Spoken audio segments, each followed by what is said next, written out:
নমস্কাৰ বন্ধুসকল, welcome to my YouTube channel Assam career job. আজি পুনৰ আপোনালোকৰ বাবে ভাল খবৰ আহি গ'ল। হাইকোৰ্টৰ বিভাগৰ পৰা কিছুমান আপোনালোকৰ গ্ৰেড 3 আৰু গ্ৰেড 4 চাকৰি মুকলি কৰি দিলে। চাকৰিখিনি ক'ৰ পৰা আহিছে, লগতে কেনেদৰে আবেদন কৰিব পাৰিব আৰু ভেকেঞ্চিখিনি কি হয়, পিয়ন, জুনিয়ৰ এছিষ্টেণ্ট এনেকুৱা ধৰণৰ গ্ৰেড 3 আৰু গ্ৰেড 4 চাকৰি হয়। অৰ্হতা 8 পাছ, 12 পাছ, ডিগ্ৰী পাছ হ'লে আবেদন কৰিব পাৰিব। কোনখিনি কাৰণে কিমান কি অৰ্হতা লাগিব, এই সকলোখিনি কথা এই ভিডিঅ'ৰ যোগে আলোচনা কৰা হ'ব। যদি ভিডিঅ'টো ভাল পায়, ভিডিঅ' লাইক কৰিব, লগতে চেনেলটো ছাবস্ক্ৰাইব কৰি দিব পাৰে এনেকুৱা ধৰণৰ ভিডিঅ'সমূহ প্ৰতিদিনে পাই থাকিবৰ বাবে।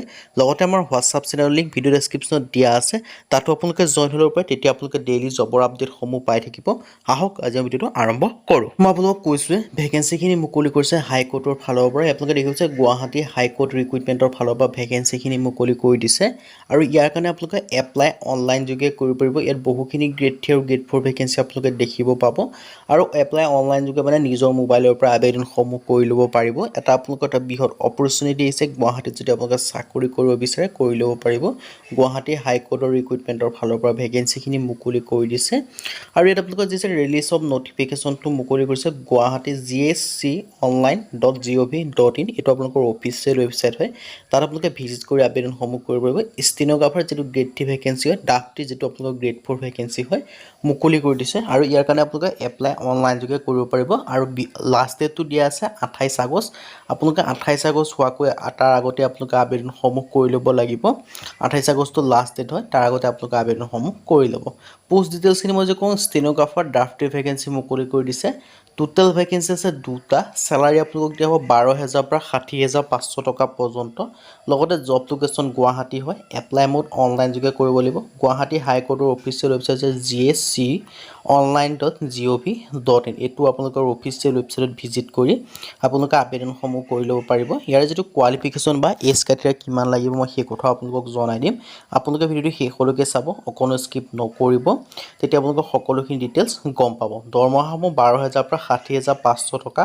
লগতে আপোনালোকে বিভিন্ন ধৰণৰ গ্ৰেড পে আৰু যিসমূহ অন্য ধৰণৰ এলাউন্স থাকে সেইখিনিও আপোনালোকে লাভ কৰিব, যাতে আপোনালোকৰ এতিয়া দৰমহা মেক্সিমাম আপোনালোকক মানে 25,000 to 30,000 ফাৰ্ষ্ট ষ্টাৰ্টিং চেলাৰী হ'ব আৰু মেক্সিমাম আপোনালোকক গৈ পেলাই আপোনালোকক 70,000-80,000 টকা পৰ্যন্ত আপোনালোকে লাভ কৰাৰ সুযোগ লাভ কৰিব। আৰু এইটো আপোনালোকৰ পাৰ্মানেণ্ট চাকৰি হয়। বহুতে আপোনালোকক সুধি থাকে কমেণ্টত কণ্টেক্সচুৱেল জব নেকি? কণ্টেক্সচুৱেল নহয়, এইটো আপোনালোকৰ পাৰ্মানেণ্ট জব হয়। আৰু ষ্টেন'গ্ৰাফাৰ গ্ৰেড 3 কাৰণে এটাকৈ ভেকেঞ্চি আছে, ড্ৰাফটি গ্ৰেড 4 কাৰণে এটাকৈ ভেকেঞ্চি আছে। এডুকেশ্যন কোৱালিফিকেশ্যন যদি মই ক'বলৈ যাওঁ, ষ্টেন'গ্ৰাফাৰ গ্ৰেড 3 কাৰণে বিচাৰিছে ডিপ্ল'মা বা গ্ৰেজুৱেশ্যন লাগিব আৰু যিটো আপোনালোকৰ ড্ৰাফটি গ্ৰেড 4 হয়, যিটো গ্ৰেড 4 লেভেলৰ ড্ৰাফটি ভেকেঞ্চি আহিছে, তাৰ কাৰণে মিনিমাম 10 পাছ আৰু মেক্সিমামৰ কথা কোৱা নাই, মেক্সিমাম আপোনালোকে যিমানেই হওক কথা নাই, 10 পাছ, 12 পাছ, গ্ৰেজুৱেশ্যন সকলোৱে আবেদন কৰিব পাৰিব। এজ লিমিটৰ কথা যে ক'বলৈ যাওঁ, 18 পৰা 40 বছৰ এজ লিমিট দিছে, কিন্তু ইয়াত আপোনালোকে এজ ৰিলেক্সেশ্যনসমূহো লাভ কৰিব। SC SC কাৰণে 5 বছৰকৈ মানে 45 বছৰলৈকে আবেদন কৰিব পাৰিব আৰু OBC কাৰণে 3 বছৰ 43 বছৰলৈকে আবেদনসমূহ কৰি ল'ব পাৰিব। আৰু যিসমূহ PWD কেণ্ডিডেট আছে তেওঁলোকে 10 বছৰকৈ ৰিলেক্সেশ্যন পাব। মোটামুটি আপোনালোকে 50 ইয়াৰ্ছ মানলৈকে আপোনালোকে আবেদনসমূহ কৰিব পাৰিব। কিন্তু এইখিনি আবেদন কৰিবলৈ আপোনালোকৰ যিটো এজ ক্ৰাইটেৰিয়াৰ কথা ক'লোঁ, সেই এজ ক্ৰাইটেৰিয়াৰ কাৰণে আপোনালোকৰ চাৰ্টিফিকেট শ্ব' কৰিব লাগিব। যদি আপোনালোকে SC SC হয়, কাষ্ট চাৰ্টিফিকেটৰ আপোনালোকৰ প্ৰয়োজন হ'ব। বাকী জেনেৰেল কেটেগৰীৰ কাৰণে কোনো কাষ্ট চাৰ্টিফিকেটৰ প্ৰয়োজন নাই, তেওঁলোকে কোনো কাষ্ট চাৰ্টিফিকেট দিব নালাগে। তেওঁলোকে 18 পৰা 40 বছৰৰ ভিতৰত হ'লে আপোনালোকে আবেদনসমূহ কৰি ল'ব পাৰিব। আৰু এজ ৰিলেক্সেশ্যনৰ কথাটো মই আপোনালোকক জনাই দিছোঁ, ইয়াত আপোনালোকে আকৌ এবাৰ ভালদৰে চাই ল'ব। আৰু এপ্লিকেশ্যন ফিজৰ কথা যদি মই আপোনালোকক ক'বলৈ যাওঁ, যিসমূহ PWD কেণ্ডিডেট আছে তেওঁলোকে কোনো ফিজ পে'মেণ্ট কৰাৰ প্ৰয়োজন নাই। বাকী জেনেৰেল বা OBC বা EWS যিসমূহ কেণ্ডিডেট আছে বা SC SC আছে তেওঁলোকে এটা ফিজ পে'মেণ্ট কৰিব লাগিব। BPLৰ কাৰণেতো ফিজ একেবাৰে কমেই হয়। আপোনালোকৰ যিসমূহ BPL কাৰ্ড আছে ঘৰত তেওঁলোকে কোনো ফিজ ইমান এটা বেছি ফিজ পে'মেণ্ট কৰিব নালাগে। 47 পইণ্ট চামথিং হয়। মই আপোনালোকক গোটেইখিনি ডিটেইলছটো কৈ দিম, আপোনালোকে ভিডিঅ'টো শেষলৈকে চাব, অকণো স্কিপ নকৰিব যাতে।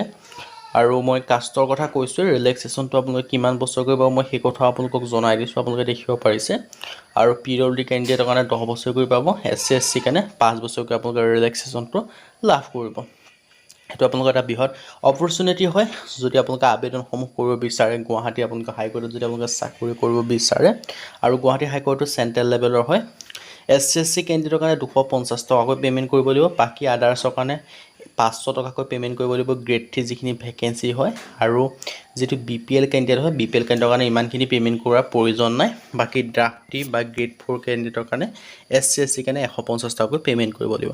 আজি ভিডিঅ' ইমানে। যদি ভিডিঅ' ভাল পালে লাইক কৰিব, লগতে চেনেলটো ছাবস্ক্ৰাইব কৰি দিব। এনেকুৱা ধৰণৰ ভিডিঅ'সমূহ প্ৰতিদিনে পাই থাকিব। আজিলৈকে পৰৱৰ্তী ভিডিঅ'ত লগ পাম।